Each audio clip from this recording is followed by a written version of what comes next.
Assalamualaikum warahmatullahi wabarakatuh. Kali ini kita akan membahas mengenai reproduksi atau perkembangbiakan pada tumbuhan. Perkembangbiakan pada tumbuhan dibagi menjadi dua. Yang pertama, perkembangbiakan generatif atau seksual. Dan yang kedua, perkembangbiakan vegetatif atau aseksual. Perkembangbiakan generatif yaitu kemampuan individu untuk mendapatkan keturunan melalui proses perkawinan atau terjadi peleburan sel kelamin jantan dan sel kelamin betina. Perkembangbiakan generatif nanti kita akan membahas mengenai bunga, penyerbukan, dan pembuahan. Perkembangbiakan vegetatif dibagi menjadi dua, vegetatif alami dan vegetatif buatan.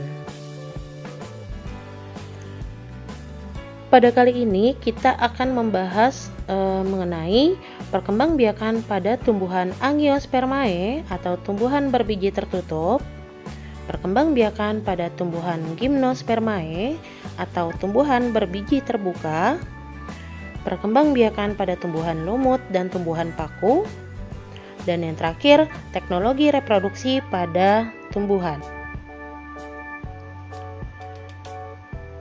Perkembangbiakan vegetatif secara alami. Yang pertama, umbi batang, yaitu batang yang berada di dalam tanah yang berfungsi sebagai tempat menyimpan cadangan makanan.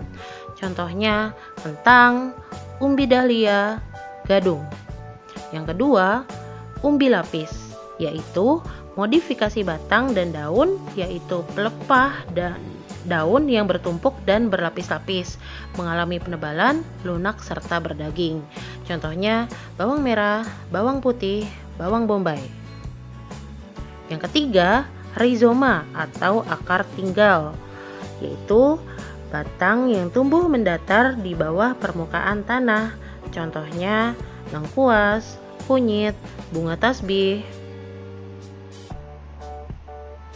Yang keempat, stolon atau geragih, yaitu batang yang menjalar di atas permukaan tanah. Contohnya pegagan, rumput teki, arbe. Yang kelima, tunas, yaitu umumnya tumbuh dari ruas-ruas batang dan dapat menjadi tanaman baru. Contohnya pisang, bambu, dan tebu. Dan yang terakhir, yang keenam adalah tunas adventif, yaitu tunas yang tumbuh selain dari batang. Contohnya daun cocor bebek, yaitu tunasnya tumbuh di tepi daun, dan tunas akar pada tanaman atau pohon cemara. Perkembangbiakan vegetatif secara buatan atau dengan bantuan manusia. Yang pertama, stek. Dilakukan dengan memotong bagian tubuh tumbuhan dan kemudian menanamnya. Yang kedua, okulasi atau menempel, yaitu menggabungkan dua tanaman sejenis yang berbeda sifatnya sehingga dihasilkan tanaman baru.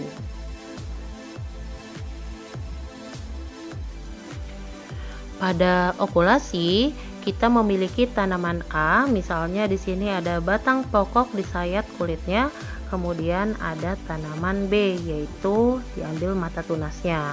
Maka mata tunas dari tanaman B tadi akan kita tempelkan ke batang pokok yang kulitnya sudah disayat tadi. Kemudian akan kita ikat dengan tali rafia sampai tumbuh tunas yang baru. Yang ketiga, menyambung, yaitu menggabungkan batang dengan ranting dari tanaman sejenis untuk mendapatkan tanaman baru. Yang keempat, mencangkok, yaitu dilakukan dengan cara menyayat dan membuang kulit kayu batang atau cabang dan menutupnya dengan tanah. Ketika pada bagian ini sudah muncul akar-akar baru, maka hasil pencangkokan dapat langsung kita tanam ke dalam tanah.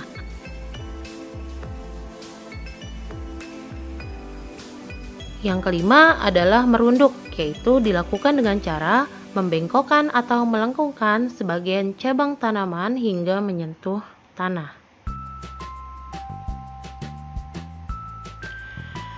Berikutnya adalah perkembangbiakan secara generatif atau seksual. Kita akan membahas mengenai struktur bunga. Reproduksi generatif atau seksual pada tumbuhan tingkat tinggi itu biasanya terjadi pada tumbuhan berbiji tertutup atau Angiospermae. Tumbuhan berbiji tertutup ini memiliki bunga. Bunga merupakan alat reproduksi generatif. Alat kelamin jantan pada bunga itu terdapat pada sejumlah benang sari. Ini merupakan alat kelamin jantan pada bunga, yaitu pada benang sari. Sedangkan alat kelamin betina pada bunga itu adalah putik.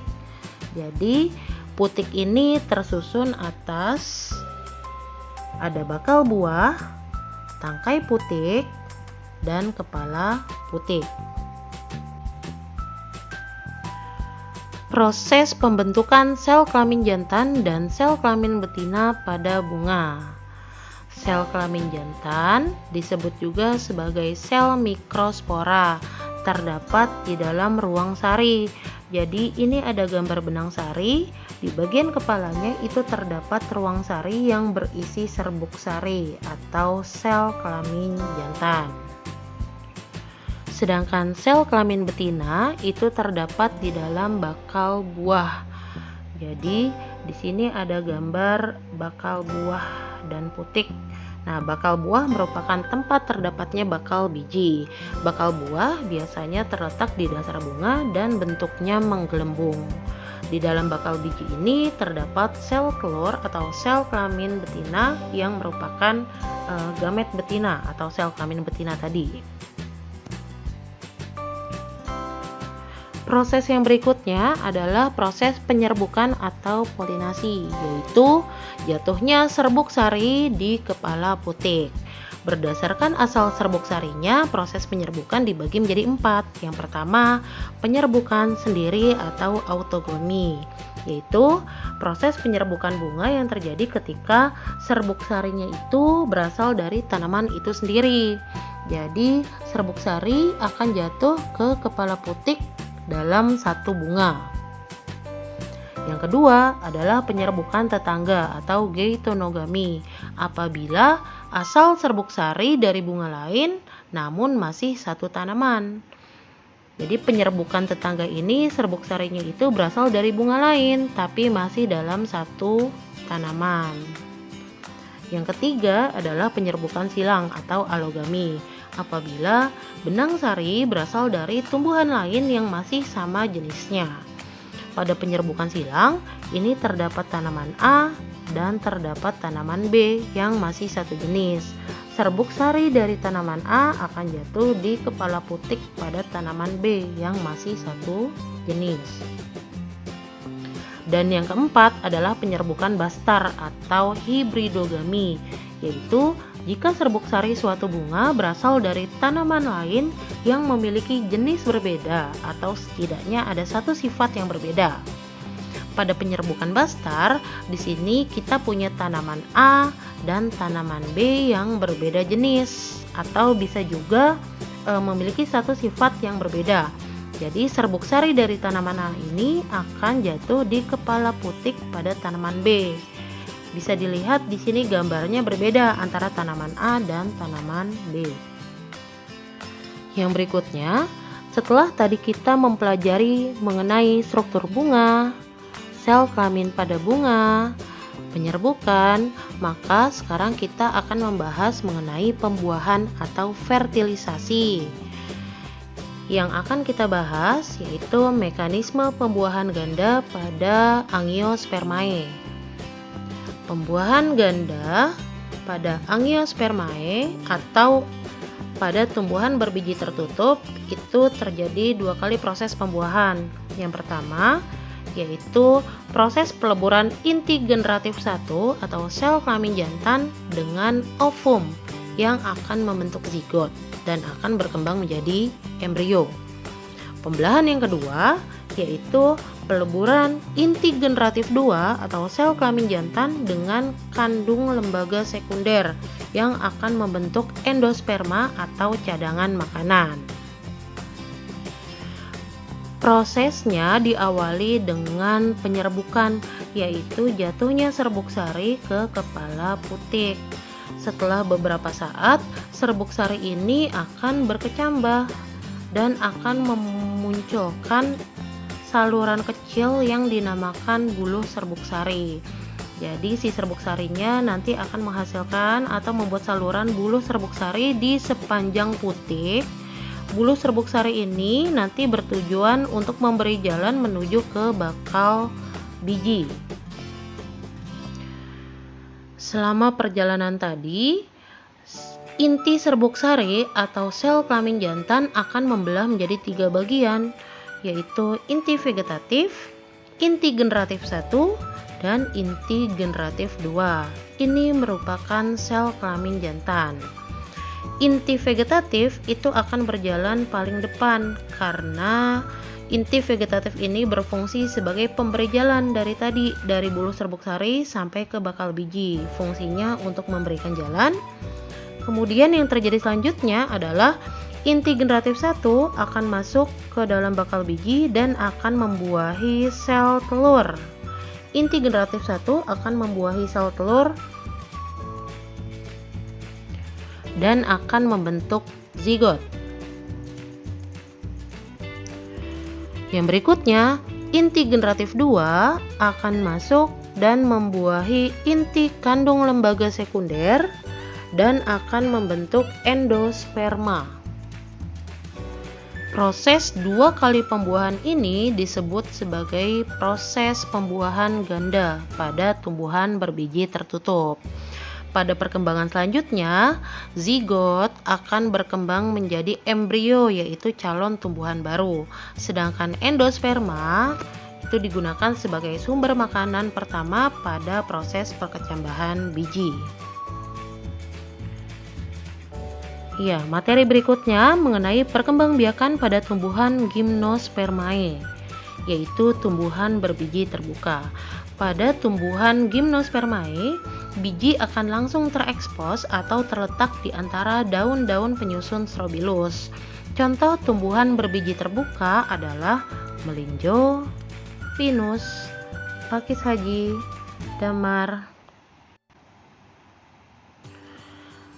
Pada tumbuhan berbiji terbuka, proses penyerbukan biasanya secara anemogami, yaitu penyerbukan dengan bantuan angin.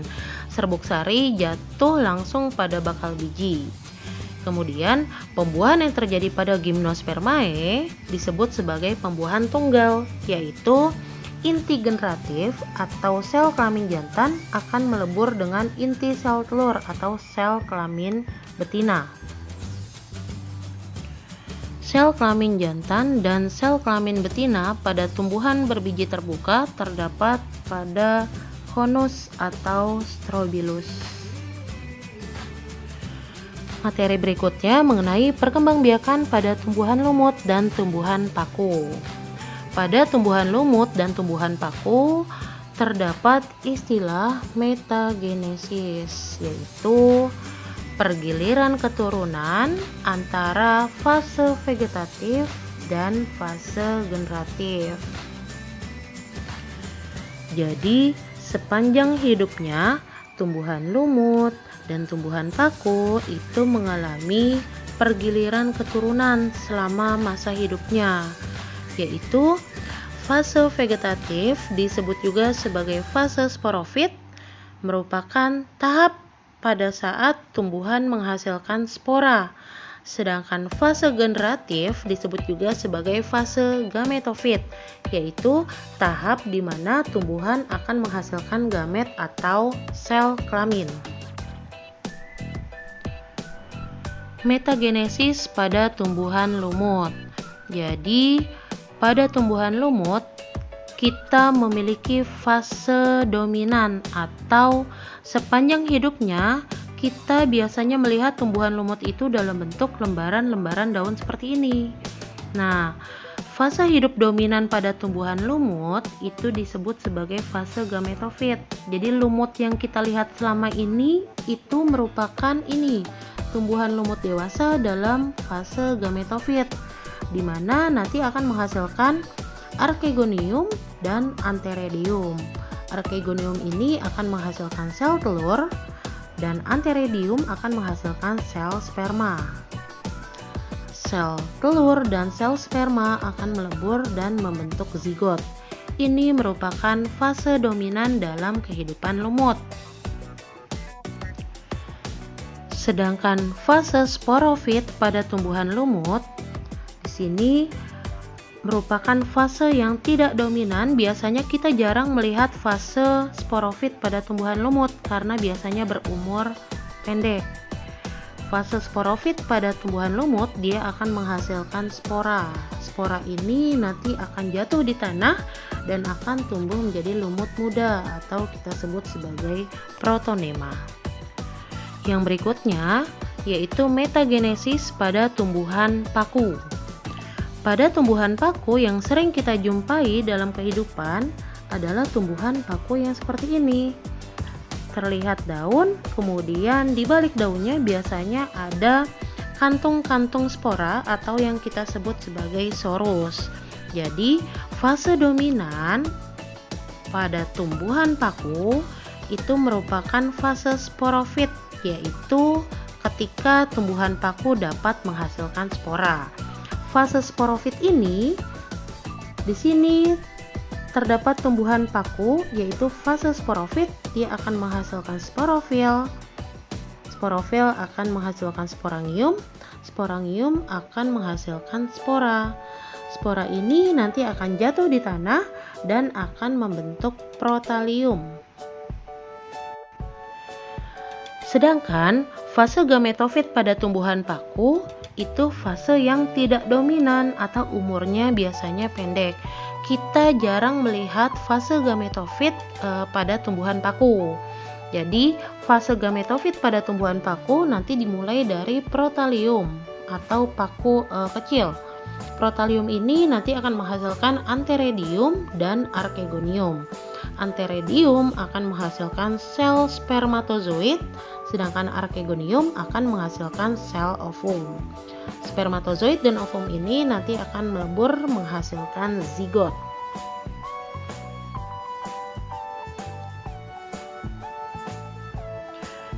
Nah, ini merupakan contoh tumbuhan lumut dan tumbuhan paku.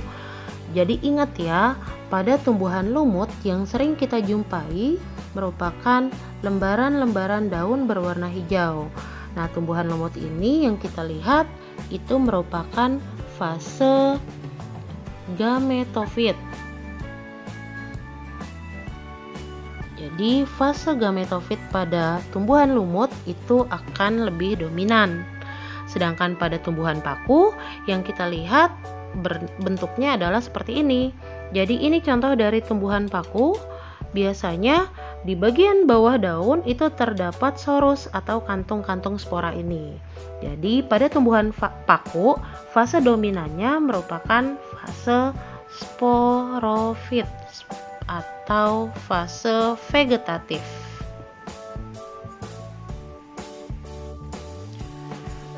Dan materi yang terakhir yaitu teknologi reproduksi pada tumbuhan. Yang pertama ada hidroponik, yaitu metode budidaya tanaman menggunakan air. Tanaman akan menyerap nutrisi yang terlarut dalam air untuk tumbuh.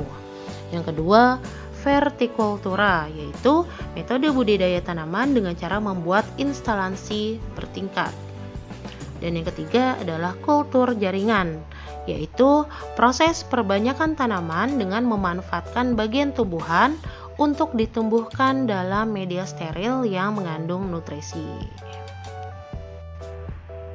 Di bagian terakhir, silakan kalian simak beberapa pertanyaan berikut ini.